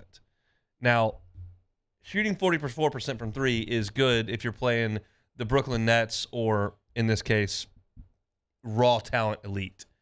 I think they're going to shoot the ball pretty well. Tyrell Ward did a really nice job of shooting the 3 in the first couple of games. We saw Will Baker go out and knock down a couple of 3s in 4 attempts. They didn't shoot as well in game 3, just 9 of 34. But for the trip, they shot 36% from 3. And that's without Jalen Cook, who's a good three-point shooter. So I do think that they're going to shoot 3s far better than the team we just saw. That team shot 34%. I think LSU can bump up towards 37%, which is, you knock down 2 more a game or so, 3 more a game. That's a big deal. And I think this team's going to be a little bit more offensively inclined. So I did like that. I mentioned I liked Tyrell Ward. I thought the stat sheet for him was very, very good in the first couple of games. He averaged 16 a game in the 3 games. He scored 48 points. Into the trip, 16 of 26, so much better than 50% for 50%. I like that as well. He's got to take a step forward. He's got a lot of talent, and last year he was basically a fawn trying to find his legs who, if he caught a ball by the three-point line and was a spot-up 3, he could make it. He wasn't putting the ball on the floor. He wasn't attacking. He wasn't distributing. He was basically a spot shooter. He's far more capable than that. And I was glad to see him go out and lead the team in scoring in a game, average 16 in a game over 3. I like to see that from Tyrell Ward. If they're going to be better, he's got to be better. Will Baker. This is the KJ Williams-esque piece. He's a big who's okay stretching the floor and is very, very skilled offensively. How's this for a 3-game shooting effort? 18 out of 23. 18 for 23. He shot 78% over 3 games. That included, as I mentioned, 2 of 4 from three-point range. He's a lefty. He can put it on the floor. He's not a super athlete. He's not going to fly through the air and dunk on somebody, even at 6'10". But he can step out and make a 3. He can make a 15-footer. He can catch it with the back to his basket, with his back to the basket, and finish with both hands. And he's a good finisher. So for him to shoot 78% for 3 games, I like that for sure. He ain't shooting 78% when they get to SEC play, but that's what his game is, an efficient offensive player. And in this day and age, you better have a 6'10", 6'9" guy that can drag 6'10", 6'9" guys out to the perimeter. It forces them into pick and roll action. It forces them to vacate the rim where they can't protect it. Like, you've got to do that, and Will Baker absolutely allows for that. Jordan Wright exploded in Game 3. He scored 27 points. I don't expect him to sniff that in league games this year unless he gets on a heater from three-point range, which he did this past year against Kentucky. But Jordan Wright did a good job of shooting the ball. And one thing that I noticed, Trey Hannibal, now Jalen Cook didn't play. He's going to be your primary ball handler, assuming that they get his waiver and he's eligible. We asked Matthew Burney about that earlier this week. But Trey Hannibal had 10 assists in Game 2 and 9 assists in Game 3. That would add a different dimension to his game if he could become that. Basically, all he could do last year was take the ball at the three-point line, put his head down, and go flying towards the rim, use his brute strength and crazy athleticism to get around the rim. Is he a great finisher? No. Is he ridiculously athletic and strong? Yes. But you don't have to guard him as a jump shooter. So you can back way off, which forces him to kind of get a running start into traffic, and at times that's not great. It was awesome against Arkansas. It's the reason they won the game in the SEC opener at home. Like, they don't win that game without him. He dominated the last 8 minutes of the game. But if he can pass, now all of a sudden you can't help as much. And I like the fact that he had 19 assists in the last 2 games to only 3 turnovers, I might add. That was very encouraging from Trey Hannibal as well. So I liked all of that. Corey Chest had a really nice rebounding effort, had 14 rebounds. I noticed that 9 of his rebounds were offensive rebounds. He's a freshman from the New Orleans area, went to prep school, came back, 6'8", 6'9", really good athlete. Saw a video of him in the Bahamas catching a lob on a fast break for an alley-oop dunk. But if he can help rebounding the basketball and add a little bit of length and athleticism, that's a role for him on this team. And another guy that's going to have to do that is Damian Collins, the former 5-star, went to Kentucky, played a couple of years, now he's in Baton Rouge, and he had 13 points, 5 boards, and 3 assists in Game 1. He didn't play the rest of the way, but he's going to have to be a rim protector, because I mentioned how good Baker is offensively, 78% for 3 games. He doesn't play defense very well. So you're going to have somebody with some size and length step up and play some defense. And Damian Collins is that dude. He's going to have to be. And Jalen Reed didn't play in the first game. He did come back and play in games 2 and 3, which is encouraging. Just disappointing that you didn't get to see Jalen Cook out there. Matt McMahon had a few quotes that I'll kind of read for you because we don't have any sound from the Bahamas. But he said, as for the trip, it's just been terrific for our team. Gotten to spend some great time together. 10 practices before we left. The time outside of basketball this week in the Bahamas has been great. So we try to take these 6 returning players, 9 newcomers, and try to start to build chemistry of our team. The commitment to winning, the understanding of what each player is about. I think it's so important. You have to you have trust in the locker room, and you usually see that carry over to the court. This has been really beneficial for us. That's kind of a hollow quote, but I do think that what this is going to signify here, this is the beginning of the Matt McMahon era. This is it. Last year, I just don't count. Do I wish it looked better? Yeah. Am I going to hold it against him? No. If they have a repeat of last year this year, am I going to hold it against everybody? Yes. But I don't anticipate that.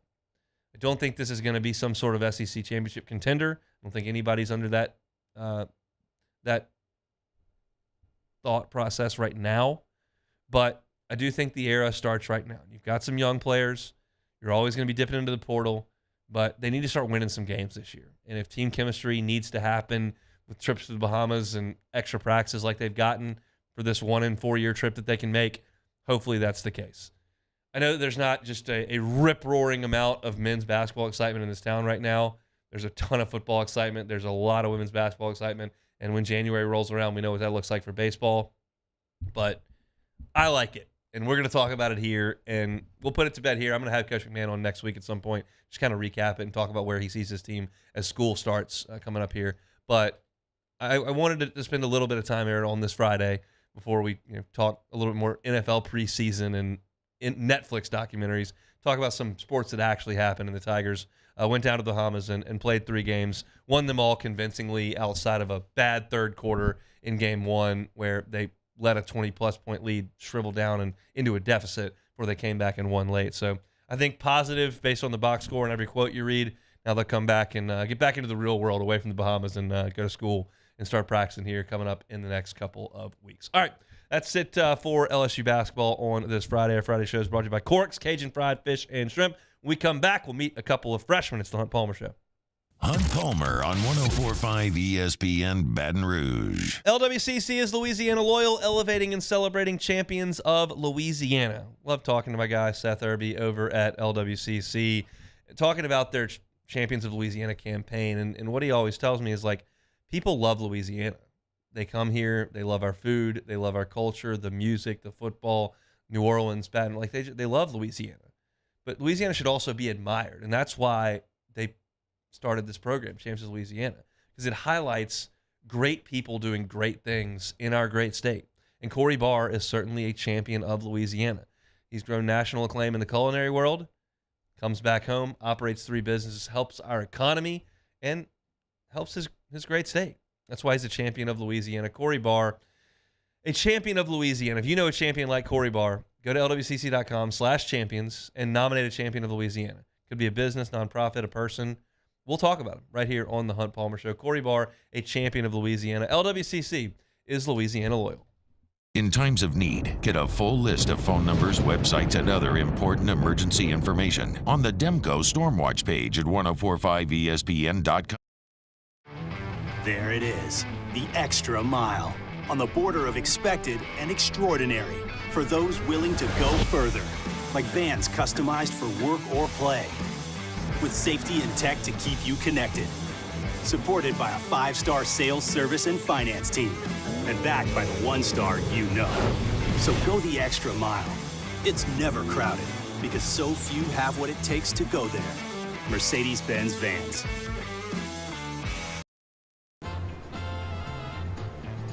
Officially, it's a fridge full of beer.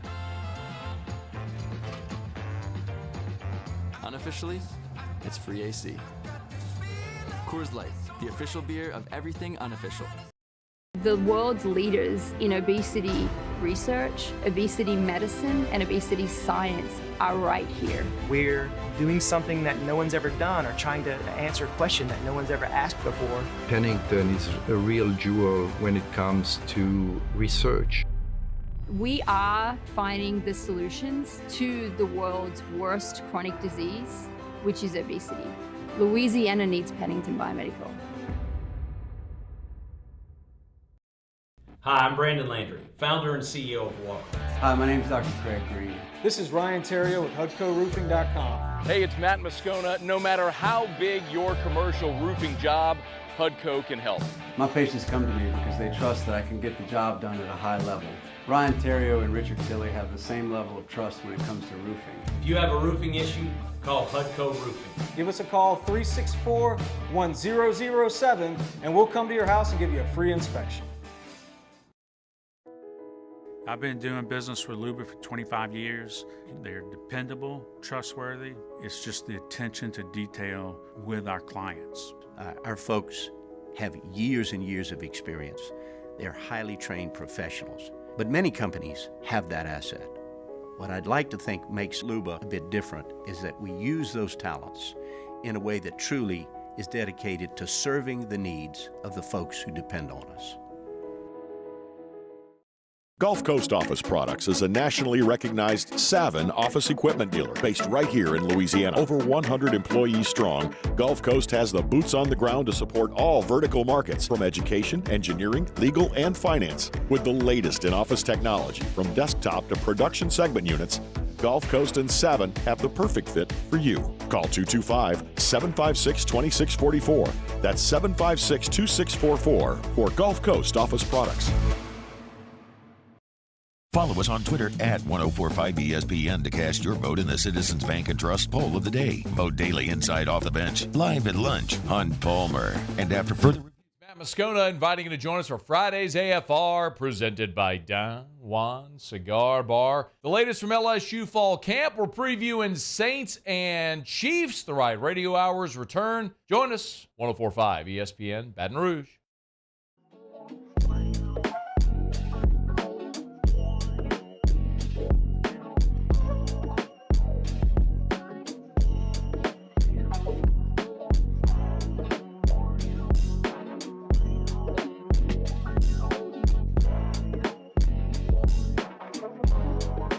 You're listening to Hunt Palmer on 1045 ESPN Baton Rouge. All right. If you have watched the Johnny Manziel documentary, stay tuned 13 minutes from now because I'm going to dive into it. Got some takes on Johnny football after watching that. If you haven't and you don't want any spoilers, you probably got about 13 more minutes with us, and then you're going to have to check out because we're going to dive all the way into it. I'm not going to tiptoe around. I'm just going to talk about it because I thought it was interesting. I think it's that time of year where that kind of thing plays. So we're going to talk about Johnny Manziel in 13 minutes. But for the next 13 minutes, we'll meet the freshmen. Meet the freshmen. Freshmen. Meet the freshmen. They're the newest Tigers on the team. Two more today from the LSU class of 2023. We'll start on the offensive line with DJ Chester. Now, what have we told you about Brian Kelly and offensive line recruiting on this show time after time after time after time? We've told you he's got a profile, he recruits to it, develops it, and that's why he churns out first and second round picks at a ridiculous clip. And that profile, as we told you, is long and lean. Well, DJ Chester in his recruiting profile is listed at 6'5", 335. That's long, 6'5", but would I consider 335 lean? No. But Brian Kelly went out and got DJ Chester. Of course, who wouldn't? He's a 4-star by every service, the number one interior offensive lineman in the country by 24/7, top 5 player in the state of Georgia by 24/7, consensus top 18 player in a talent-rich state in Georgia, coming out of Canyers. But he was 6'5", 335. Well, I haven't seen DJ step on a scale, but I can tell you what LSU lists him at. And that's 6'6", 320. That's 15 pounds down. Would not surprise me at all if that was the case. And not just after one practice out there at the Ponderosa. But I believe that they have leaned him out a little bit because that's the kind of offensive lineman they want. Now, this is a guy Auburn was in on heavy, Florida State was in on heavy, but LSU got his commitment with Brad Davis, and he joins a really, really nice offensive line class headlined by Lance Hurd.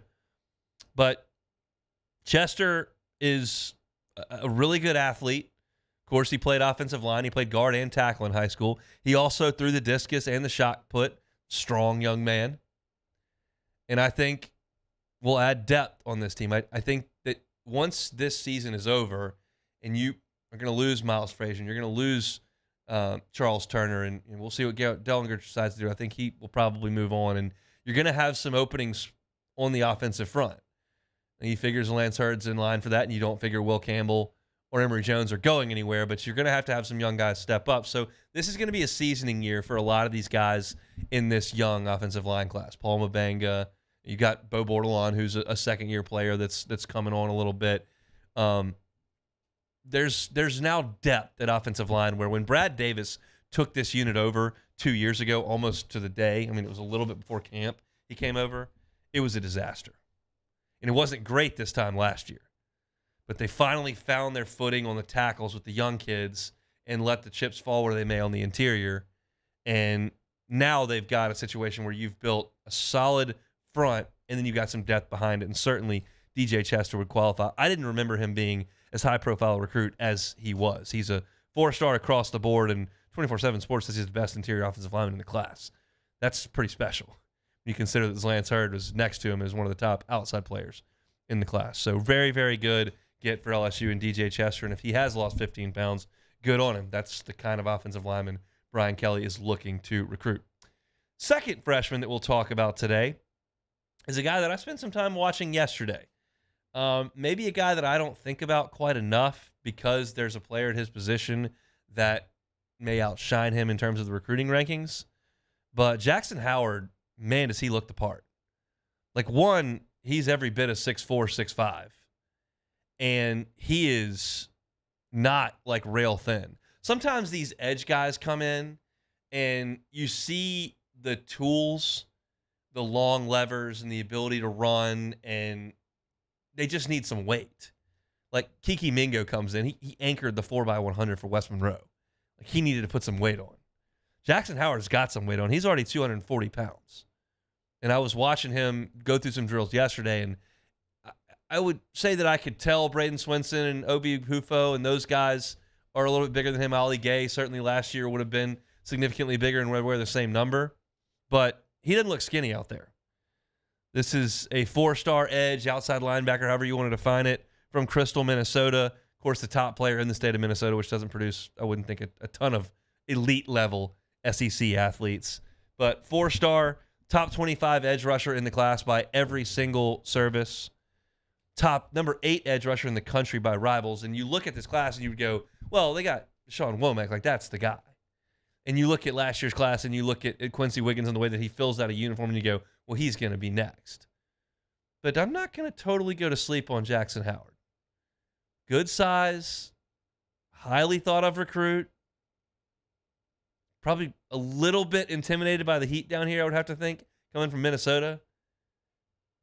But he's going to be a good player. In Minnesota, I had when I was still sports writing, Ben Love, who a lot of y'all remember, spent some time at Tiger Rag. He was working for a different site. I don't know if it was Scout. I don't know where he was. But he had an intern come in, and the intern was from Minnesota. And he drove from Bemidji, Minnesota to Baton Rouge in early summer. And he left Bemidji and it was like 51 and got to Baton Rouge and it was like 97. He had like a 46-degree increase on the drive. I'm assuming Jackson Howard is looking at this going, good Lord, this is not what summer football was like up in Crystal, Minnesota. But he is a highly thought of recruit and a guy that I don't think of as much because of the high-profile guys on the roster and the transfers they brought in, but there's reason to believe that Jackson Howard could become a really, really nice player, and the recruiting services like him, I think, more than I remembered as well. The high-profile guys, Womack and Hurd, you remember those guys. I don't remember hearing as much about these two guys, but LSU beat out Michigan, beat out Minnesota. Miami was in the mix, but Jamar Cain at the time and Brian Polian at the time were able to pull him 1,011 miles from home down to Baton Rouge, as opposed to the 0 miles it was going to take to get to Minnesota, where incidentally, you know the Minnesota defensive line coach? Rick Haley, Minnesota defensive line coach, former LSU defensive line coach, but LSU wins out and gets Jackson Howard. So DJ Chester and Jackson Howard, your freshmen, on today's edition of Meet the Freshmen. As we move into the weekend and into next week, we will start next week with Shelton Sampson and Javian Toviano, and then we will finish things up on Meet the Freshman Tuesday with Deshaun Womack and Zalance Hurd. So we've gone through the whole crew just about. Just got 4 left on Meet the Freshman. Corks brings you our Friday shows, Cork, Cajun fried fish, and shrimp. I tell you all the time about the efficiency in that drive-thru. You come in, they've got somebody ready to take your order, take your card, you zip around, and it is as pleasant a drive-thru experience and as good a drive-thru product as you're going to find. The catfish remains crispy. The fries remain crispy. Shrimp is jumbo golden. And that recipe that they've got over there at Corks, born in the seafood capital of the world, that's South Louisiana. If you're from South Louisiana, you're going, I'm not going through a drive-thru for my fried seafood. I hear you. Like, I get where you're coming from. Try it once. Corks is really, really good. It's from the folks that brought you Couillon's Barbecue, and maybe you're not in the mood for fried fish or fried shrimp. You can get the baked potato with the crawfish etouffee on it. That work? And as I've been telling you all throughout today, they can handle your large-scale orders, whether it's a tailgate or a birthday party or you're feeding the office. Corks can help you out. Go to corksfishandshrimp.com and check out their menu items, their catering items. It's really, really good stuff. They can do a 20-piece fish, 25-piece fish, 50-piece shrimp. They can do 30 fish bites of their catfish in nugget size. They can do pork chops, 10 of them. Of course, got your coleslaw, your crinkle-cut fries, your hush puppies, etouffee, your honey butter rolls. They got it all there at Cork's. So get on by there or order in bulk for your next party or gathering. Cork's brings you our Friday shows here on The Hunt Palmer Show. All right, let's take a time out. When we come back, we're talking Johnny football on The Hunt Palmer Show. Hunt Palmer on 104.5 ESPN Baton Rouge. We talk about hurricanes all the time. Our power goes out sometimes in South Louisiana on these nasty afternoon storms. Don't let that happen a couple of Sundays from now when LSU is playing Florida State and you've got people coming over to your house to watch the game and the power goes out and you can't watch it. You can prevent that with the Generac generator from Boudreaux's Electric. Neil and Melissa Boudreaux have been operating Boudreaux's Electric for 40 years. They've got high-end technology, cutting-edge technology, but they operate like the small business that they've been for 40 years. Installing a generator is just part of the process, though. They can monitor your generator as well. Maybe you've got kids out in the backyard. They're kicking a soccer ball around. They're throwing a football around. One of them gets loose and it hits the generator and for some reason damages it. You would never know. Kids aren't going to tell you. But Boudreaux's Electric, if they're monitoring it, will know when that happens on a random Tuesday afternoon. They'll send a technician out there and they'll get it fixed so that when the power is going to go out, you're all set. If you vacate for a hurricane, you just got to leave town, the hurricane looks too tough, have that Boudreaux's generator ready. It can run your security system and it can run your refrigerator so you don't come home to a foul refrigerator with a bunch of spoiled food that smells awful and costs you a bunch of money. Boudreaux's Electric, a premier Generac dealer. They offer a 10-year warranty with every single generator that they sell. They've got the same phone number for 40 years. Take this phone number down and get that home generator installed. The phone number is 985-397-1562. 985-397-1562. That's Boudreaux's Electric. Our listeners fire off their opinions on the jimsfirearms.net hotline at 499-1045. Keep listening for your next chance to shoot us your thoughts with the jimsfirearms.net hotline on 104.5 ESPN Baton Rouge.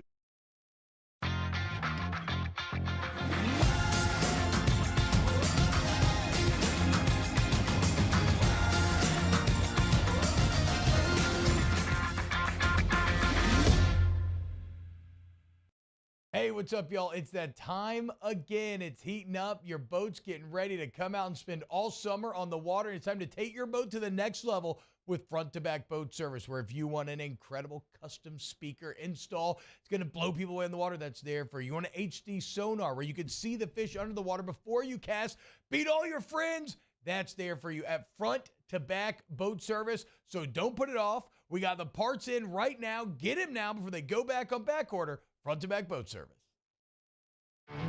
There it is, the extra mile, on the border of expected and extraordinary, for those willing to go further, like vans customized for work or play, with safety and tech to keep you connected, supported by a 5-star sales, service, and finance team, and backed by the 1-star you know. So go the extra mile. It's never crowded, because so few have what it takes to go there. Mercedes-Benz Vans.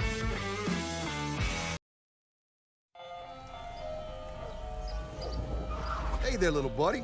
What's the matter? What's the matter? My windows, siding, and my door. That's what's the matter. Relief Windows can fix all that. I got you. Pop, pop. What's up? Oh my gosh, look! Curb appeal. That's a good-looking neighborhood. ReliefWindows.com. When is a taco more than just a taco? When it's Government Taco. Voted best tacos 3 years in a row by 225 Magazine, Government Taco puts the most delicious spin on tacos the capital area has ever seen. With creative combinations like the Magna Carrot, the Filibuster, or the Steak of the Union. Plus perfect tortilla chips paired with the best salsa and queso you've ever had. And happy hour every day from 3 to 6 p.m. and all day on Thursday. Government Taco, 5621 Government Street. Dylan Cruz here to tell you about Six Rings Baseball and Softball Camp. If you live on the North Shore and play ball, go to Six Rings Camps with former LSU assistant coach Dan Canaveri. His knowledge is second to none, and your child will improve and have fun doing it. Camps were held at Coquille Park and Six Rings Academy in Covington with 4 sessions over the summer. Full day and morning only sessions are available from ages 7 to 13. Go to sixringsbaseball.com or call 985-206-9096. Learn the game to love the game.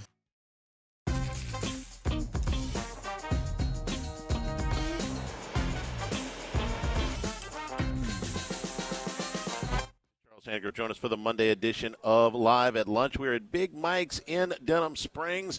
NFL preseason weekend plus LSU and the Saints back in camp. Live at Lunch, 11 a.m. weekdays, 104.5 ESPN Baton Rouge.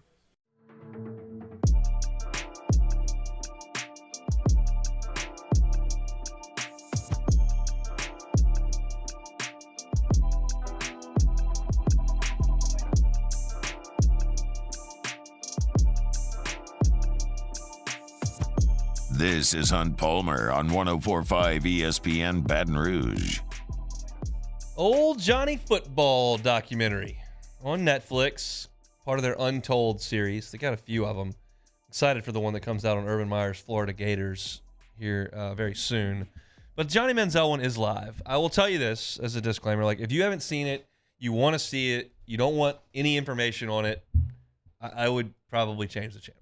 Because I'm going to go into spoilers. We're not going to tab dance here. I'm going to talk about kind of my takes on the entirety of the situation because, I mean, I obviously lived right through it. I covered both games that Johnny played against LSU and was very much paying attention as he went into the NFL. But some of the details had escaped me, and it was nice to kind of jog the memory and then get a peek behind the curtain as to what kind of went on with Johnny Manziel, and it is truly a unique story. I can't think of one similar to it. So I'll just kind of get into it. It starts off talking about Johnny going to high school in Kerrville and basically living out the plot of Friday Night Lights. Small town, Texas, football is life, discipline, cool kids play football, everybody pays attention, town shuts down, and he becomes the star. He wants to go to Texas. They don't want him.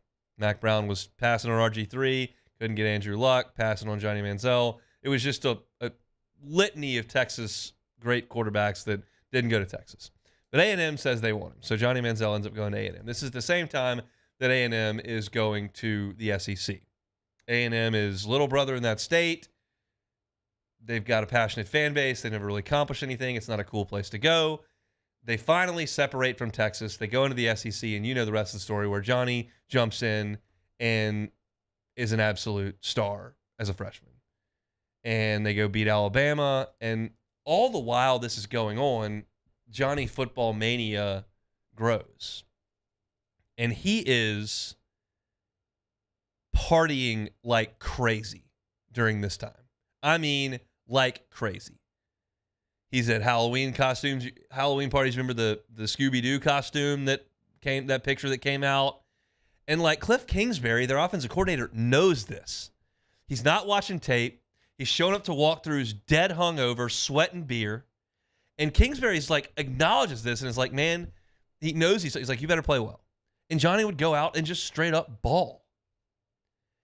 And they beat Alabama and they win the Heisman Trophy, and he is acting like he's in high school.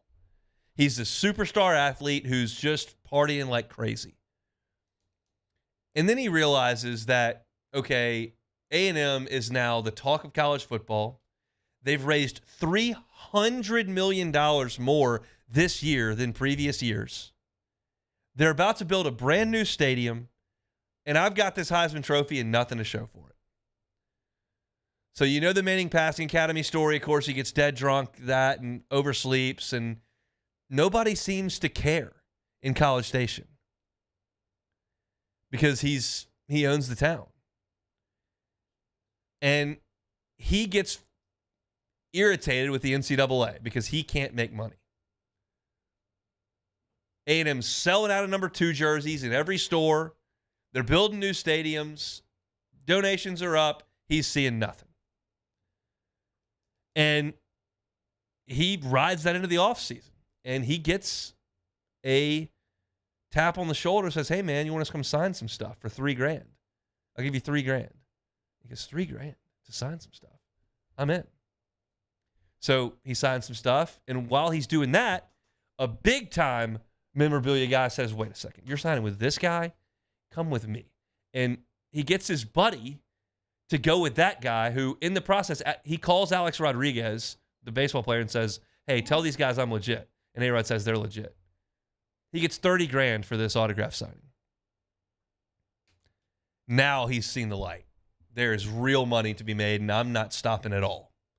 He's signing everywhere. He's flying on private jets. He's with LeBron. He's at first row at the Mavs games. He is celebrity number one. He's hanging out with Drake. And all of this is on, he's selling his autographs and whatnot. He's in Vegas. All his boys are flying with him. Like, it's just a free-for-all for Manziel. And the NCAA doesn't do anything. They kind of get wind of it. And it comes out that Johnny is blowing coke, doing drugs, smoking weed, signing stuff. The NCAA can't do anything. And they know it's happening. They suspended him for a half. He comes back and plays the next season, and the line he says at the end of that season is, I knew I was too big for College Station. So he goes to the draft. This is the wildest part of the whole thing to me. He's got an agent. They get him to a training facility. He's working out. He's running the straight and narrow. He's not drinking. He's doing awesome. A week before the combine, he snaps. Goes to Vegas, gets hammered right before the combine. Calls his agent. Next day, says, look, man, I snapped, went to Vegas, don't think I can pass a drug test, got hammered. What are we going to do? The agent says, we're going to fake a heart attack. Your dad's going to fake a heart attack. And you're going to show face and then have to fly back. You're going to miss the drug test. Just going to be a family situation. Johnny says, screw that. I'm drinking water. We'll pass it. So he's chugging water, chugging Pedialyte, goes to the combine, hungover, probably can't pass a drug test. Whatever. Pro day is even worse. Comes down to pro day. The night before pro day, he's in a hotel. Teams are coming down, the Browns included, and Johnny's got a hotel room. All the wide receivers, all his boys, all his friends in the hotel room up all night. Drinking, whatever. Billy Lucci from Texas says he got called. He went over there. Said Johnny's drinking liquor out of a bottle. People are passed out on the floor. It is a disaster. Before his pro workout. So he gets to the pro workout. He shows up. Teams are there. What's up? Let's have a workout. Browns are there. He has no receivers. They're all drunk in the hotel room. No one's there to run routes. His agent runs routes. His manager runs routes. Ball boys are running routes. The Browns see this workout, and they decide to draft him. They were thought the Texans would take him, thought that the Cowboys would take him. Hometown teams, no way. The NFL knows at this point, this guy's a loose cannon. Well, he goes to Cleveland, and he turns it up even more. He is hammered drunk the whole time, hates it in Cleveland. They had his iPad. They had his iPad for playbooks. He never looked at it once, not one time. Played for the Browns. It was a disaster. He never studied film on his iPad for 1 second. He's in Vegas. He got $8 million. Whatever. This is the part I did not remember. Beck, pull your microphone up. Why did Johnny Manziel's NFL career end? Because he wasn't that good? No. It's true. He was not very good. Which, it's tough to be good if you don't ever practice or try and you're drunk the whole time. He, during the season, went to Vegas in a disguise on Saturday. He's drunk at the blackjack table, literally at the table, trying to book a flight back to Cleveland to be ready for the game. They're booked. He can't get a commercial flight back. So he just says, screw it. I'm just going to go hard. So he gets hammered, keeps gambling, just doesn't go back. He just didn't go back to Cleveland. And they cut him the next day. I had forgotten that. Like that did not register to me. So he gets cut. He can't get back. He's lost his buddies. His parents are ticked at him. And so he just decides, I'm going nuts. He does a ton of drugs, drinks it away. Like he just completely detaches from reality. It's all Vegas. It's all planes. It's all drugs. And he loses a ton of weight, gets down into like the 180s, looks frail and pale, looks terrible. Shows the pictures. And he checked out. And at this point in the documentary, which is getting towards the end, he looks like a blank hole. He just looks like a jerk who has the worst attitude and is an awful person and doesn't admit to any of this. And then at the end, he does say, like, I never dreamed of playing in the NFL. I was a 5'10", good high school quarterback who thought I could play in college, and I got there, and it was really fun. And then all of a sudden, I got to the NFL, and it wasn't fun. I didn't like it, and I didn't like the job, and I wasn't cut out to be an NFL quarterback. Like I was a frat guy, and my frat was the college football team. And once I left, I didn't have that, and I didn't like it. And at least he can sit back now and realize that. But my takeaway from this entire Johnny Manziel story is that while he was great and didn't have to work for it, he wanted the money from the NCAA. He wanted his name, image, and likeness stuff. And then he got to the place where at that point it was legal to make a ridiculous amount of money, but you had to work for it. He wouldn't. That's the character flaw in Johnny Manziel. He's an addict and an alcoholic and a partier and whatever, but the character flaw to me was I wanted money that I didn't have to work for. Then when they told me you can have lots and lots and lots of money, but you do have to work for it, he said, I don't want to do that. There's a little bit of a Ben Simmons thing in there where a poor, pitiful me, I'm awesome, and the NCAA is keeping me in a prison, which I've never fully gotten on board with. I do think if A&M's going to sell out of number 2 jerseys because the guy won the Heisman Trophy, that it's reasonable that he should get some money for that. The other piece to this that I didn't necessarily know that happened, but it's what they claim in the documentary. You all heard that Johnny Manziel comes from oil money. It was on all the talk shows. It was all the rage. That's how he was able to do the things he was able to do, to hang with Drake and to go to the court side of the NBA and do all those things. Apparently that's not true. Apparently he comes from a small town. His dad has a job and they're fine. But he was making a bunch of money. So what he did, or what his friend claims to have done, was to take the cash that he was getting, the literal dollar bills, hundreds of thousands at a time, and give them to his grandfather. His grandfather would then deposit them into his checking account. The grandfather would deposit them into his own checking account and then write Johnny checks as if they were coming from oil money from other generations. And the NCAA couldn't figure that out. Really impressive. Really impressive operation the NCAA's got going on. This guy is on coke and weed and everything under the sun. You can't figure it out and get a drug test done. This guy is literally taking cash from autograph seekers, handing it to his grandfather. The grandfather's depositing it in the bank and then writing a check back to Johnny, and you can't figure that out.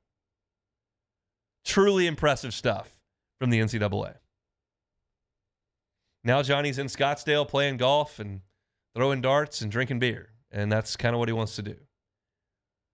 It was a fascinating story. There's a lot of flaws in Johnny, and a lot of stuff was looked well past in College Station.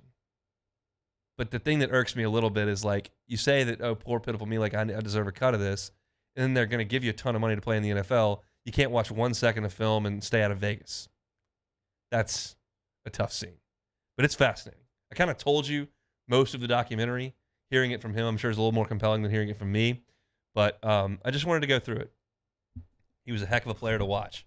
Somehow John Chavis put him in a blender for 2 years, but everybody else had a lot of trouble. And it was interesting to hear from Cliff Kingsbury and Billy Lucci and some of the stories that come out of that. The bravado to get lit up before your pro day workout and the combine and NFL games and all, like, just Not even like had to have it having withdrawals. Like that's just what I'm going to do because I want to. I'd rather do that. Crazy stuff. We'll come back and close it out next. You're listening to Hunt Palmer. In times of need, get a full list of phone numbers, websites, and other important emergency information on the Demco Stormwatch page at 1045ESPN.com. When is a taco more than just a taco? When it's Government Taco. Voted best tacos 3 years in a row by 225 Magazine, Government Taco puts the most delicious spin on tacos the capital area has ever seen. With creative combinations like the Magna Carrot, the Filibuster, or the Steak of the Union. Plus perfect tortilla chips paired with the best salsa and queso you've ever had. And happy hour every day from 3 to 6 p.m. and all day on Thursday. Government Taco, 5621 Government Street. Hello, Samantha, dear, I hope you're feeling fine. And it won't be long until I'm with you all the time. But until then, I spend my money up right down on my last dime. Come on, live Baton Rouge.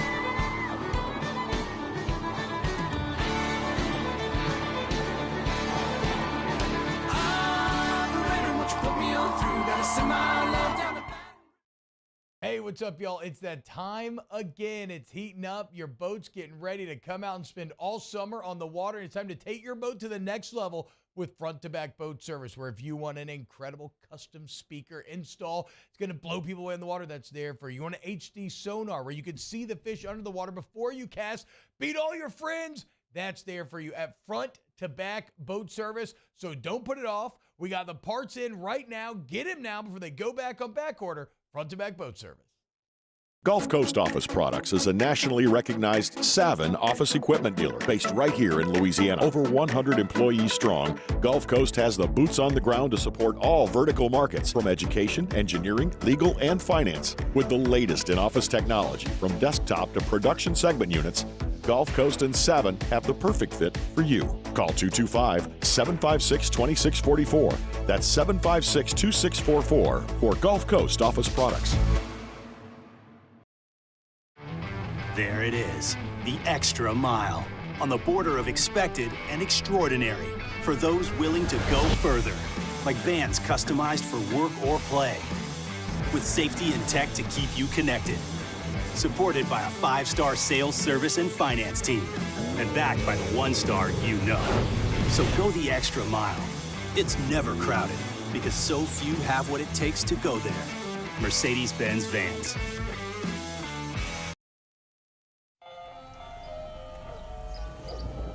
Hey there, little buddy.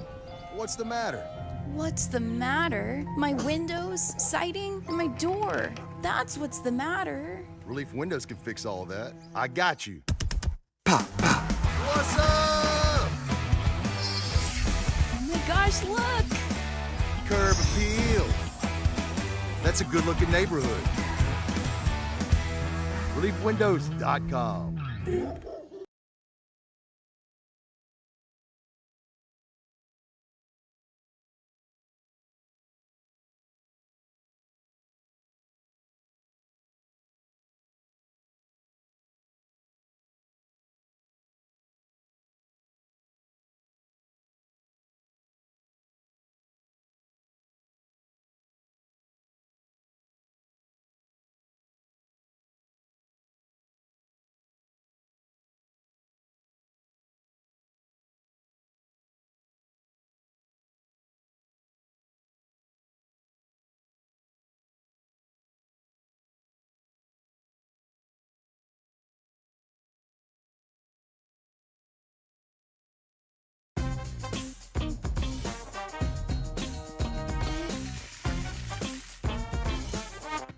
Moscona inviting you to join us for Friday's AFR, presented by Don Juan Cigar Bar. The latest from LSU fall camp. We're previewing Saints and Chiefs. The Riot Radio Hours return. Join us, 1045 ESPN, Baton Rouge.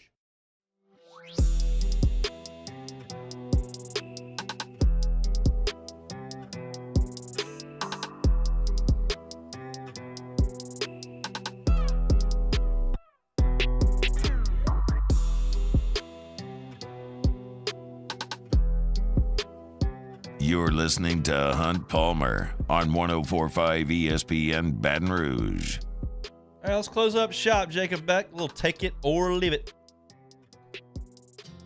All right, first one here. Steve Busby, Mike Warren, Walter Johnson, and Michael Lorenzen are the only 4 pitchers from Fullerton Union High School in Fullerton, California, to pitch in the majors. After Lorenzen's no-hitter this week, they've now all 4 thrown MLB no-hitters. Greatest stat in MLB history. Take it or leave it. There's a lot of really good stats in MLB history. Baseball lends itself to that. That is nuts.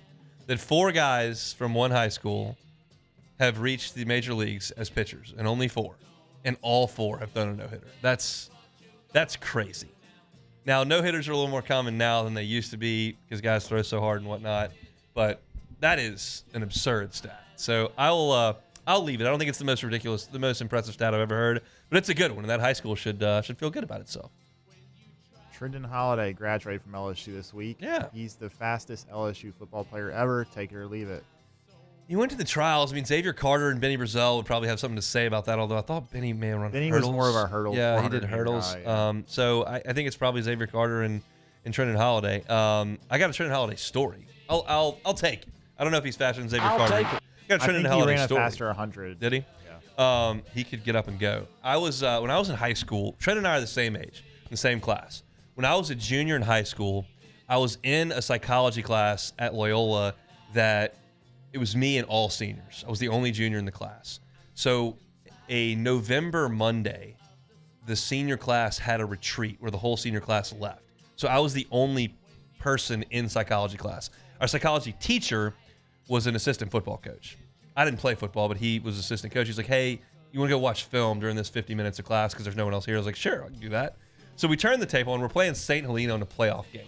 So we're watching St. Helena tape, and they're playing Northeast. And St. Helena is like fast. They have a good record. And Trenton, this kid from Northeast who's tiny, is running wind sprints against these guys. They can't catch him. They can't tackle him. He is all over the place. I was like, who in the hell is this kid? Like this kid, Trendon Holiday. So I Googled him. He was only a junior, but he, of course, ended up signing at LSU and playing at LSU and running track at LSU. But I never heard of him. And we turned on the tape, and it was like, what? Like, they could not deal with this 5'6" water bug who was just blowing by. Incidentally, 4 days later on that Friday night, St. Helena beat us pretty bad. So, but that was my first introduction to Trendon Holiday. And then I guess he was there my entire LSU career as far as watching. He was a good one. All right, last one here. Ravens on the money line on Saturday. Take it or leave it. I mean, you have to take it. They've won 23 preseason games in a row. 23. That's a season and a half. They've got to emphasize it, but even in emphasizing it, like there's probably some randomness to it. Yeah, you would still lose at some point. Yeah. They're playing the Eagles on Saturday. What's the number on that game? For those that are degenerate enough to bet it. I would guess the Ravens probably get a point or two just because they haven't lost in so long. They would probably have to give, I would imagine. All right, I've got the numbers pulled up here. The Ravens are a 4.5 point favorite. Yeah, because they just win every game. Yeah. And you wouldn't imagine the Eagles are going to put a ton of guys out there, even though the roster is really good. So whatever. If you're betting on the preseason, God love you. That is impressive commitment to the game. I'm going to pass on the wagers this weekend, but may watch a little football on Sunday. Going to watch the Saints and Chiefs, and then we'll talk about it certainly on Monday's show.